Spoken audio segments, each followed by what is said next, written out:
सुप्रभात।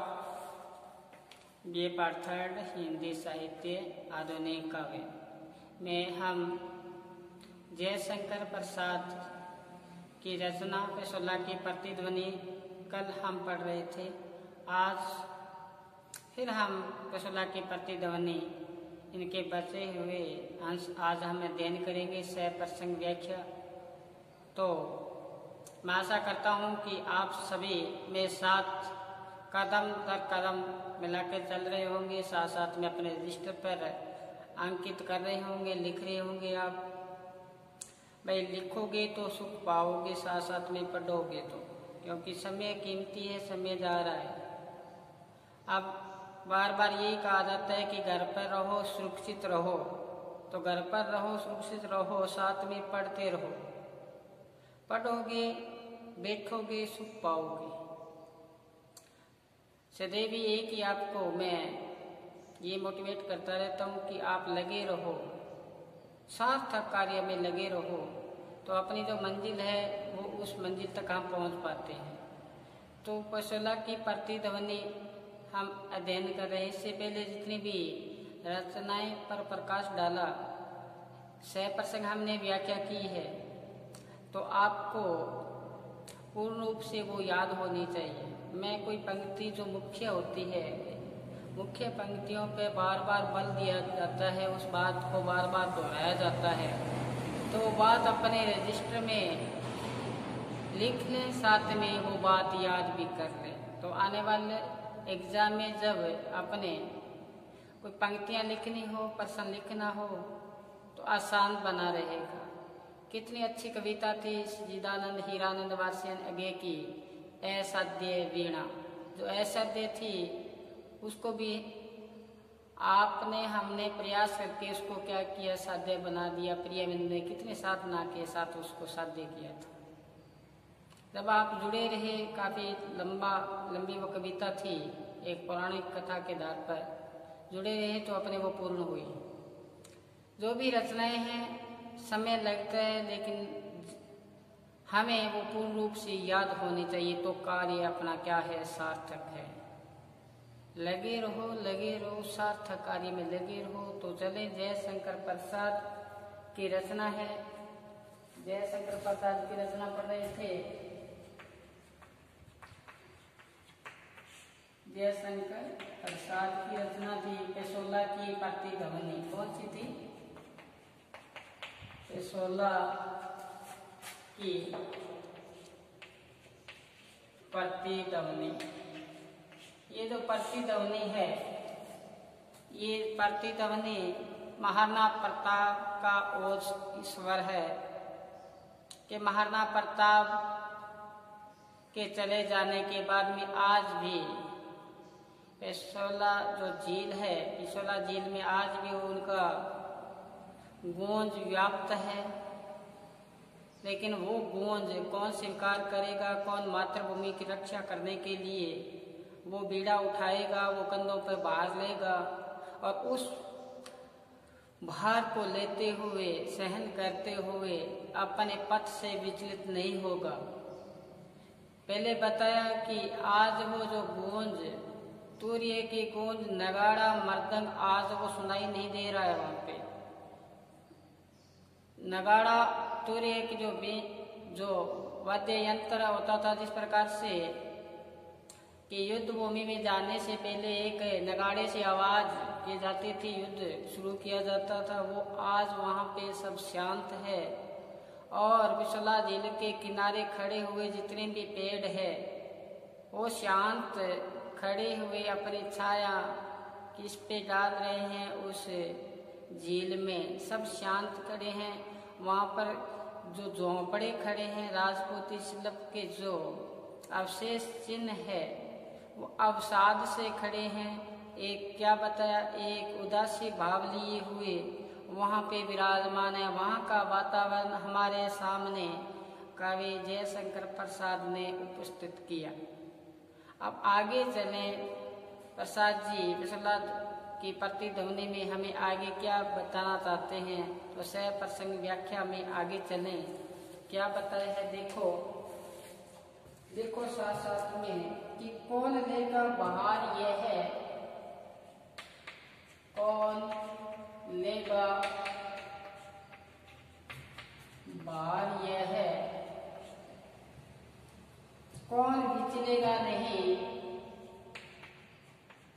कौन विचलेगा नहीं। देखो कि मातृभूमि की रक्षा के लिए अब ऐसा कंधों पे भार कौन लेगा और कौन इस रास्ते से विचलित नहीं होगा, इस पे महाराणा प्रताप के जो ओजस्वी सवाल है वो सामने उभर के आए हैं। तो आगे चले कि कौन लेगा भार, यह है कौन विचलेगा नहीं, इस पथ पर आगे अपने पैर को दबाए रखेगा, कौन विचलित नहीं होगा। आगे लिखो, दुर्बलता इस अस्थि मास की, दुर्बलता दुर्बलता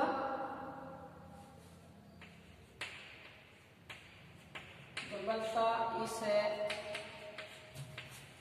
अस्थि मास की,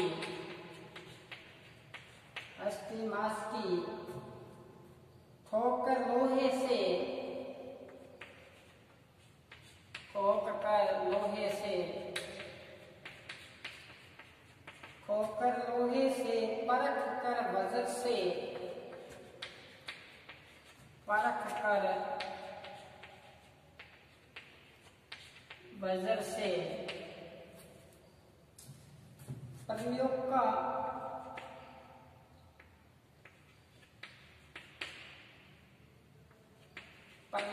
का खंड से निकस,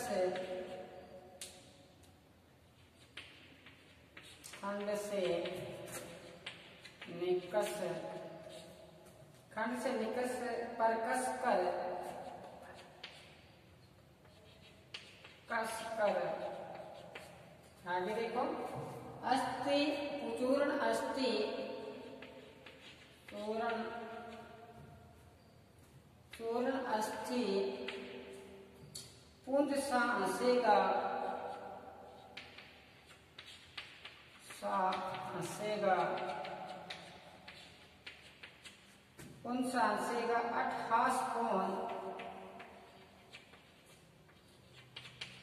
अट्ठास कौन।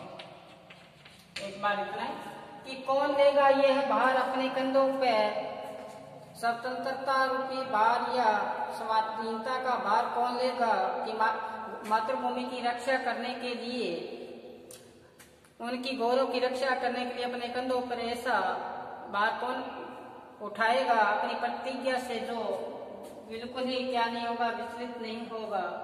आगे बताया है कि दुर्बलता इस अस्थि मास की ठोक कर लोहे से परख कर वज्र से, दुर्बलता इस अस्थि मास की जो अपना शरीर है इसके बारे में बताया इसमें कि ऐसा कौन सा शौर्य संपन्न व्यक्ति है, ऐसा कौन सा शौर्य संपन्न जो व्यक्ति है जो अपनी हड्डी मांस की जो नश्वर शरीर का मुंह त्याग कर, हड्डी मांस का जो नश्वर शरीर है ये एक दिन नाश हो जाएगा, इसको त्याग कर छोड़कर लोहे के समान कठोर बनाकर, ठोक कर लोहे के समान कठोर बनाकर, वज्र का से कठोर बनाकर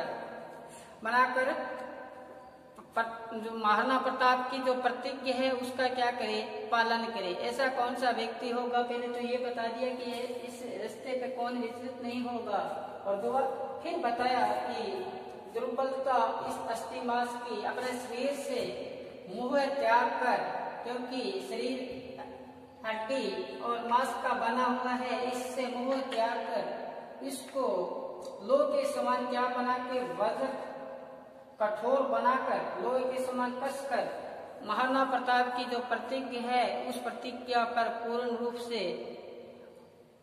से उस पर चल पाए, ऐसा कौन है। तो पल्लिया पर खंड से निकस कस कर चूर्ण अस्थि पुंज से अठे हंसेगा अट्ठास कौन। तो आगे क्या बताए हैं, देखो कि महाराणा प्रताप की प्रतिज्ञा का निर्वाह कौन करेगा, जो अपने कठोर शरीर को कठोर बना दे वज्र की भांति, ऐसा कौन है जो अपने कंधों पे ऐसा भार ग्रहण करेगा। आगे बताया है कि हड्डियों का पहले क्या बना ले, अपने हड्डियों का चूर्ण बना ले और फिर हंसता हुआ हड्डियों का क्या बना ले, चूर्ण बनाकर निकस पर कसकर, कसौटी पर कसकर हड्डियों का चूर्ण बनाकर, ऐसा कौन है जो हंसेगा किस पर, अट्ठास कौन हंसेगा कि शत्रुओं पर टूट पड़ेगा। ऐसा बनेगा तो महाराणा प्रताप की जो प्रतिज्ञा है वो क्या होगी, पूर्ण होगी, सार्थक होगी। आगे देखो क्या बताया है, आगे बताया है कि साधना, यहाँ लिखते हैं साधना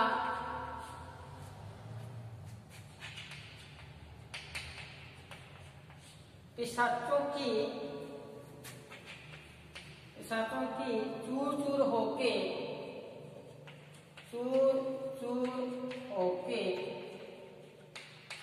साधना पिशाचों की चूर चूर होके धूल सी उड़ेगी, धूल सी उड़ेगी, धूल सी उड़ेगी किस दृप्त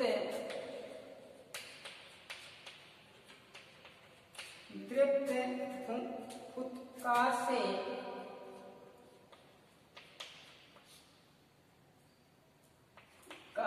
आगे चले देखो, साधना पिशाचों की चूर चूर होके, साधना पिशाचों का से यहाँ पे क्या आएगा, प्रेत, चूर चूर होकर धूल से उड़ेगी दृप्त फुटकार से।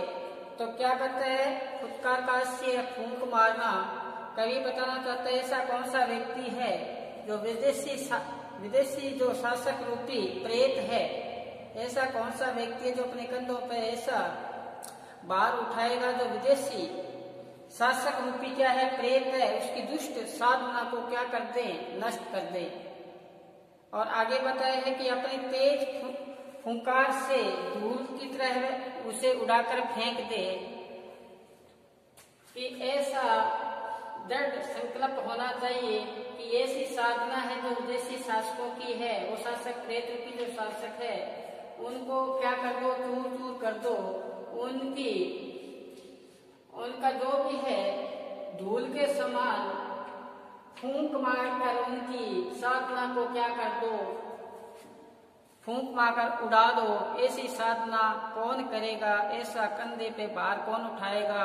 तो ये जयशंकर की प्रसाद की रचना पिछोला की प्रतिध्वनि में महाराणा प्रताप के ओजस्वी जो स्वर है वो बताए कि साधना पिशाचों की चूर चूर होके धूल से उड़ेगी किस दृप्त फुंकार से, कि विदेशी रूपी जो शासक है प्रेत है वो उनकी साधना को नष्ट करने के लिए हाड़ मांस का शरीर का जो मोह है उसको त्याग कर अपने शरीर को क्या बना लो, लोहे के समान बनाकर उसको सोटी पर कस कर फिर हड्डियों का क्या बना लो, चूर्ण बना लो।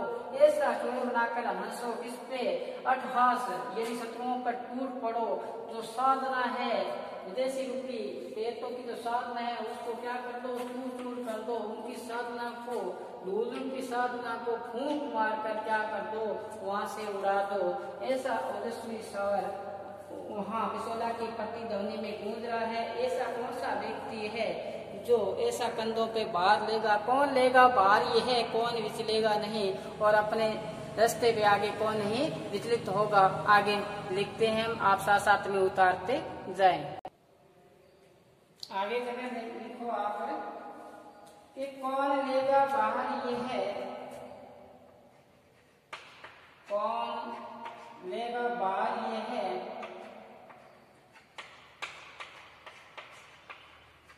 कौन लेगा बाहर, ये है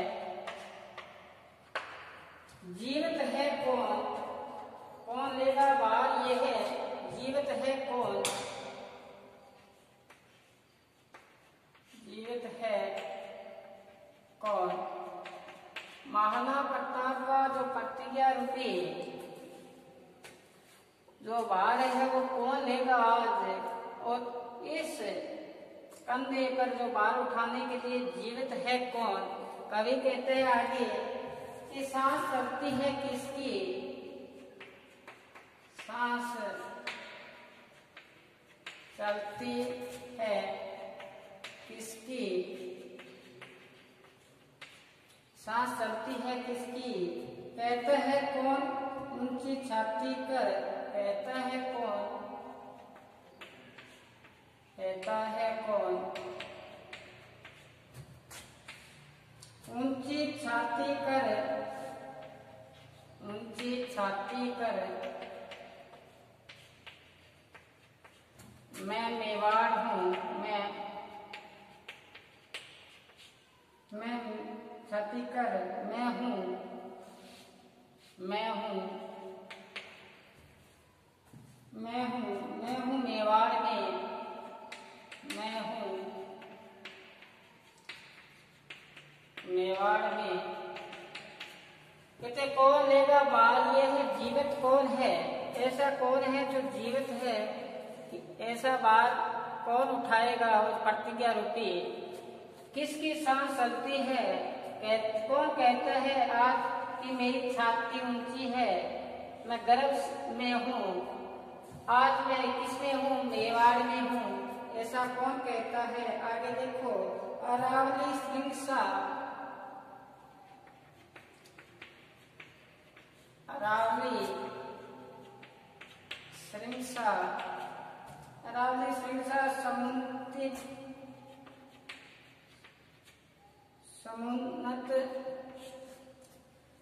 अरावली श्रृंसा समुन्नत, सिर किसका, सिर किसका। आगे देखो, बोलो कोई बोलो कोई बोलो, कोई बोलो, अरे क्या तुम सब मृत हो, अरे क्या तुम सब मृत हो, मृत हो। आहे इस खेवा की, इस खेवा की कौन थामता है पतवार, कौन थामता है पतवार, कौन थामता है पतवार, ऐसे अंदर में, ऐसे अंदर में। देखो यहाँ तक कवि ने बताया ऐसा कौन है, कौन जीवित है, किसकी सांस चलती है, जो छाती ऊंची करके बोले कि मैं मेवाड़ में हूँ या मेवाड़ मेरा गर्व है, कि आज अरावली श्रृंसा समुन्नित सिर किसका, बोलो कोई बोलो, अरे क्या तुम सब मृत हो, आहे इस खेवा की कौन थामता है पतवार, ऐसे अदर में। कवि क्या कहता है कि आज अतीत का गौरव गरिमा से किसका सिर, किसका सिर अरावली के समान ऊंचा है। क्या बताया कि अतीत की गौरव गरिमा से किसका सिर अरावली पर्वत की चोटी की तरह है, ऊंचा है। कौन है ऐसा व्यक्ति। फिर कहते हैं अरे बोलो कोई इस बात का उत्तर दो, बोलो कोई बोलो इस बात का क्या दो उत्तर दो, अरे क्या तुम मृत हो, तुम ऐसे बोल नहीं रहे हो, तुम में कोई ऊर्जा नहीं है, तुम में कोई ईश्वर नहीं है, तो क्या हो, तुम मृत हो चुके हो, तुमने शरीर का मोह है, हड्डी मांस के शरीर से जो नश्वर शरीर है उसमें भी मोह पाल रखा है। तो क्या बोलते हैं कभी, क्या कोई उत्तर बोलो बताओ आप। कहते हैं आ है इस खेवा की स्वतंत्रता रूपी जो नाव है, खेवा का से नाव है, वो कहाँ पे अटकी है, कहते हैं कि वो तूफान के बीच में अंदर में फंस चुकी है, उसकी पतवार को थामने वाला आज कोई नहीं है। तो स्वतंत्रता रूपी यानी बताया है कि बड़ा ही दुख का विषय है कि आज भारत की स्वतंत्रता प्राप्ति रूपी जो नाव है वो क्या है, उसको थामने वाला कोई नहीं है। कौन है ऐसा उस नाव की पतवार को थामे? तो आगे बताया इस निराशा रूपी नाव को कोई क्या है, थामने वाला नहीं है, क्योंकि सारे के सारे क्या हो चुके हैं, मृत हो चुके हैं। कि कोई तो बोलो कि इस खेवा की कौन थामता है पतवार, ऐसे अदर में स्वतंत्रता रूपी जो नाव है उसकी पतवार को थामने वाला कोई नहीं है। चलें आगे देखो। खींच ले चला है काल दीवर अनंत में, सांस सपरी सी अटकी है, सपरी का से मछली किसी की आशा में। आज भी पेशोला के तरल जल मंडल में, वही शब्द घूमता सा गूंजता विकल है, विकल का से बेचैन, किंतु वही गमनी कहाँ है, गौरव की काया पड़ी माया प्रताप की, वही मेवाड़, किंतु आज प्रतिध्वनि कहाँ है। तो क्या बताए है कि खींच ले चला काल दीवर अनंत में, खींच ले चला काल दीवर अनंत में, सांस सपरी सी अटकी है किसी की आशा में। कवि वेदना के साथ कहता है कि आज मेवाड़ और पेशोला झील महाराणा प्रताप के बिना सब सुनना है, उनके बिना। तो राणा प्रताप का जो ओजस्वी वीर घोषणा को हुए काफी समय बीत चुका है। जो महाराणा प्रताप ने घोषणाएं की थी उसको बहुत समय बीत चुका है। काल रूपी नाविक इस ऐतिहासिक क्षण का पात्र को अनंत की ओर खींच कर ले गया। कवि क्या कहना चाहते हैं, फिर भी आज हमारी श्वास अटकी हुई है उस घोषणा को सुनने के लिए, जिस प्रकार से मछली जल के अभाव में तड़पती है, वैसे ही हमारी भी आशा उसी की बांधती है, मछली के पानी के बिना तड़पना। उसी प्रकार महाराणा प्रताप का जो स्वर है आज हम सुनना चाहते हैं, लेकिन उस समय व्यतीत हो जाने के बाद में वो गूंज आज कहाँ है। तो आगे क्या बताया है कि वह शब्द घूमता सा उनका शब्द है, आज घूमता सा हुआ प्रतीत हो रहा है और गूंजता विकल है, आज बेचैन है, क्योंकि उनका कही हुई बातों का अनुसरण करने वाले लोग नहीं हैं। क्योंकि कवि ने कहा है, अरे बोलो क्या तुम मृत हो, क्योंकि मृत अवस्था में सब चले गए हैं, क्योंकि अस्थि मास से क्या हो रखा है, प्रेम हो रखा है। तो कवि क्या बताया कि सैकड़ों वर्ष बीत जाने पर भी पेशोला झील महाराणा प्रताप की मातृभूमि की रक्षा करने वाली वीर घोषणाएं आज भी वहाँ पे क्या हो रही है, गूंजमान हो रही है। लेकिन आज वो वास्तविक प्रतिध्वनि नहीं रही है महाराणा प्रताप की। वह गौरवमयी स्वतंत्रता भावना आज भी सभी को आकर्षित करती रहती है। कहाँ पे, पेशोला झील में। तो क्या बताएं, लेकिन वही ध्वनि सुनाई नहीं दे रही है। तो महाराणा प्रताप का ओजस्वी स्वर आज हमें लुप्त सा गायब सा हो गया लगता है, किसी के मुख से वह स्वर दिखाई नहीं देता। तो रूपक उपमा अलंकार के माध्यम से कवि ने पेशोला झील का जो वहाँ के पेशोला झील और महाराणा प्रताप का ओजस्वी स्वर को हमारे सामने प्रस्तुत किया।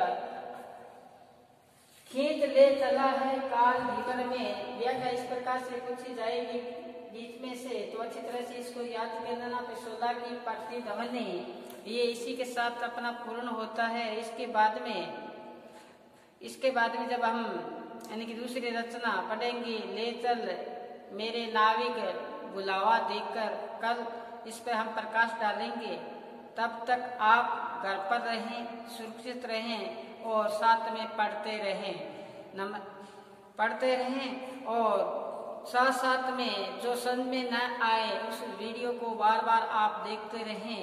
मैं आशा करता हूँ कि आप कहते हैं ना कि गुरु कहता है तो उस बात को मान लेना चाहिए। मैं सदैव कहता हूँ जे गुरु झिड़के ता मीठा लगे, बार बार आपको कहते हैं झिड़कने का से आपको मीठा लगना चाहिए। मीठा लगेगा तो आप एक न एक दिन ऊंचे सिंहासन पे विराजमान होंगे। आज बस इतना ही, धन्यवाद।